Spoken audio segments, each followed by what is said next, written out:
Sahu all Odisha new idea retired teachers and employees association सभापति। आज आम भुवनेश्वर ठारे प्रत्येक सरकार 6 मास नीति पेंशन देवाई घुंचाई आम आज प्रत्येक भाव में एक दिनात्मक प्रत्येक धर्मघट करूँ रैली करूँ सरकार को आपण मान मध्यम जनईदेवा चाहूँ राज्य में 2551 हाईस्कल अनुदान पाई से विद्यालय मानक 5900 शिक्षक अवसर ग्रहण कर सारे से 4000 रु ऊर्ध्व शिक्षक डायबिटीज एवं आमर हार्ट अटैक आक्रांत अच्छा 200 रु ऊर्ध्व शिक्षक कैंसर रोग में चिकित्सित होती 300 रु ऊर्ध्व शिक्षक मानसिक विकृत अवस्था रही 400 रु ऊर्ध्व शिक्षक आम मान छाड़ी चलीगले मात्र 500 रु 600 शिक्षक सुस्थ अच्छा जो माने सरकार विद्यालय मानक माने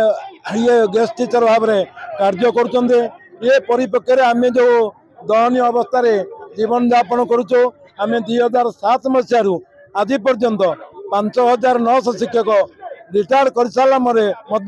सरकार आम कथा को गुरुत्व देना आम मैंने सरकार को गत विधानसभा समय ये रैली 109 दिन करूँ 109 दिन कलापर विगत सरकार आमको 4 लाख 5 लाख 6 लाख एवं 10 लाख एस ग्रासिया ग्रांट कर सारापर आम कोर्ट रे चैलेंज कलु ता कैंसल है शेष में आम सरकार को समय देलु आवेदन कलु